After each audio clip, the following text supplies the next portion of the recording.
Kembali lagi di Breaking News TV One, menyambung pertanyaan saya tadi, Bung Erwin, bagaimana Anda kemudian melihat fenomena penunjukan 4 kapten ini? Walaupun memang kita tahu Rizky Ridho merupakan kapten utama, tetapi dalam perjalanannya Justin Hapner, Nathan dan juga Witan kemudian memimpin dari skuad Garuda Muda. Bung Erwin, silakan. Ya, kalau kapten itu kan dipilih paling utama adalah kepemimpinannya ya. Influence dia, pengaruh dia di lapangan. Penerjemah dari pelatih di lapangan adalah kapten, penanggung jawab. Kalau ada protes juga ada kapten. Rizky Ridho itu 35 kali punya caps di tim nasional senior, 23 kali punya caps di tim U23. Jadi soal pengalamannya sangat mumpuni. Rizky Ridho adalah salah satu yang paling banyak capsnya di tim U23 sekarang. Bukan untuk di level U23 saja, tapi di tim senior dia juga sudah punya caps yang banyak gitu di usia segitu. Sementara kalau untuk dua pemain Justin serta Nathan, kita bisa melihat bagaimana pengaruhnya dalam permainan tim sepanjang turnamen. Itu yang membuktikan bahwa pilihan Coach Sintayong untuk menjadikan dua orang ini kapten kedua dan kapten ketiga menjadi sebuah bukti ya bagi dua pemain ini gitu. Sementara kalau untuk Witan, saya pikir ini merupakan pengalaman yang baru, tanggung jawab yang baru bagi Witan, yang mungkin pengalamannya tidak sebanyak Rizky Ridho di tim senior, tapi ini menjadi sebuah tanggung jawab ya, bentuk tanggung jawab dan kepercayaan yang diberikan oleh Coach Sintayong kepada Witan Sulaiman. Juga tadi mengutip bagaimana kata-kata dari pelatih Sintayong bahwa sebenarnya ia tidak bisa terima dengan keputusan wasit ketika menghadapi Gini. Apakah memang seburuk itu atau memang ada keputusan-keputusan yang menurut Bung Erwin sendiri tidak adil begitu? Yang paling terlihat adalah ketika Witan melakukan pelanggaran dan akhirnya terjadi penalti ya. Karena dalam beberapa tayangan ulang memang kontak terjadi dengan pemain Gini itu sedikit di luar garis kotak penalti ya. Di luar kotak penalti kontaknya, tapi jatuhnya pemain Gini ada di dalam kotak penalti dan akhirnya itu menjadi penalti. Sementara yang kedua, penalti yang akhirnya gagal di penalti kedua, Alfeandra Dewangga melakukan sliding dan kelihatan lagi di tayangan ulang bahwa sliding yang dilakukan oleh Alfeandra itu kakinya mengenai bola terlebih dahulu. Terlepas dari kontroversi atau apapun itu, nah itulah drama dari sepak bola. Ketika nggak ada VAR, drama itu akan lebih terasa. Ada VAR aja, dramanya masih ada gitu. Apalagi nggak ada VAR dan ini fase yang menentukan gitu. Bukan sekedar kalah bisa main lagi, tapi kalah pulang dan nggak bisa ke Olimpiade. Nah, itu yang menjadi drama itu menjadi lebih terasa ya.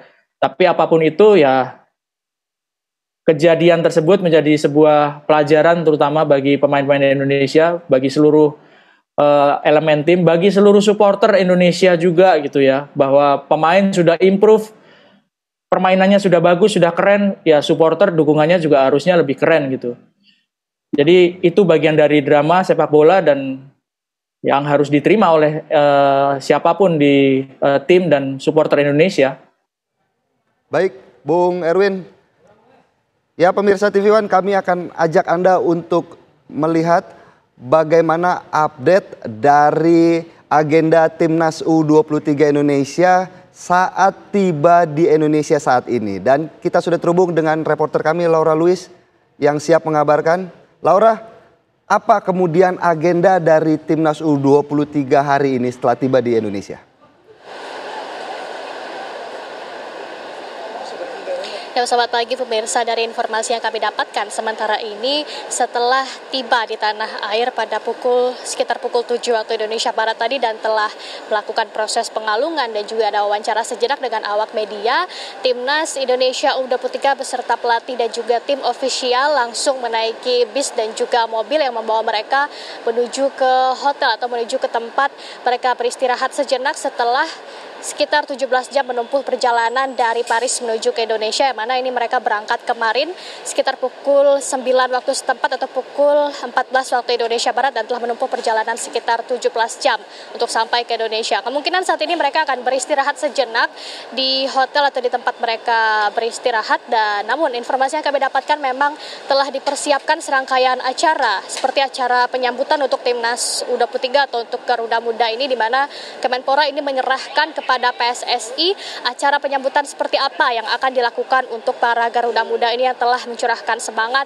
tenaga, dan telah melakukan yang terbaik untuk mengharumkan nama Indonesia, dan tentunya Kemenpora akan mendukung penuh upacara apa yang akan dilakukan oleh PSSI. Kemudian sementara ini juga kami mendapatkan informasi bahwa nanti malam rencananya akan digelar pelepasan dan juga makan malam bersama timnas Indonesia U23 dan juga bersama pelatih dan tim official tentunya, di mana juga kami mendapatkan informasi bahwa setelah ini timnas U23 akan dibubarkan karena memang pertandingan telah selesai dan mungkin akan dipersiapkan untuk agenda berikutnya, yaitu di mana kita akan menyambut untuk ronde kedua kualifikasi Piala Dunia 2026 zona Asia, di mana tim Indonesia yaitu berada di tim-tim di grup F yang masih punya 2 laga tersisa yang harus dimainkan, di mana nanti ini jadwalnya adalah Indonesia versus Irak yang akan digelar di Stadion Gelora Bung Karno pada hari Kamis 6 Juni 2024 pukul 19.30 waktu Indonesia Barat, dan juga Indonesia versus Filipina juga di Stadion Gelora Bung Karno pada hari Selasa 11 Juni 2024 pada pukul yang sama yaitu 19.30 waktu Indonesia Barat, sehingga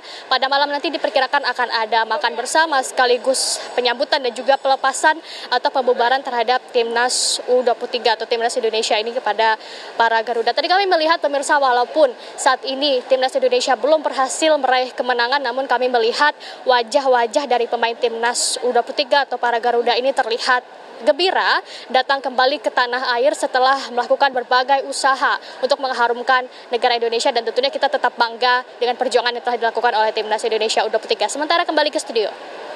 Laura, mungkin sedikit saja juga tadi kita sudah melihat bagaimana sambutan yang dilakukan oleh beberapa pengurus PSSI.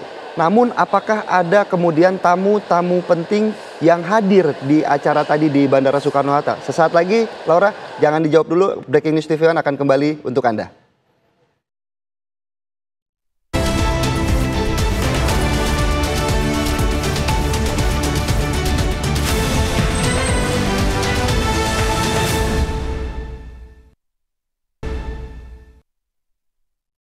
Kembali lagi di Breaking News TV One ya pemirsa, tadi kita sudah melihat bagaimana rangkaian acara kedatangan timnas U23 Indonesia di Bandara Soekarno-Hatta, dan juga tadi sudah ada reporter kami Laura Luis yang menjelaskan bahwa timnas U23 Indonesia saat ini telah menuju ke Hotel Fairmont untuk beristirahat sementara, dan rencananya malam nanti akan ada acara pelepasan. Dan untuk mengetahui bagaimana kondisi terkini di Hotel Fairmont tempat dari peristirahatan timnas U23, sudah ada reporter kami Fatima Albar yang siap mengabarkan kondisi terkini di sana. Fatima, silakan laporan Anda.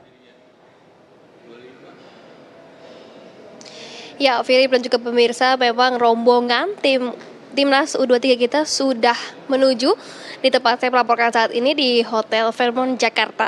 Dan memang dikabarkan nantinya rombongan timnas U23 akan beristirahat di Hotel Fairmont ini. Dan saya ingin menggambarkan sedikit memang seperti apa situasi di Hotel Fairmont ini dan apa saja rangkaian yang akan dilakukan oleh rombongan timnas U23. Dan memang situasinya saat ini sudah dilakukan sterilisasi, di mana tepat di belakang saya ini akan menjadi tempat rombongan timnas U23 masuk ke lobi Hotel Fairmont, dan dikabarkan tidak akan adanya konferensi pers di sini, melainkan nantinya rombongan timnas U23 akan langsung menuju kamar masing-masing melewati eskalator tepat di belakang saya saat ini. Dan memang kami sempat menanyakan apakah ada pihak lain yang turut hadir di Hotel Fairmont ini seperti Kementerian Pemuda Olahraga atau Menpora.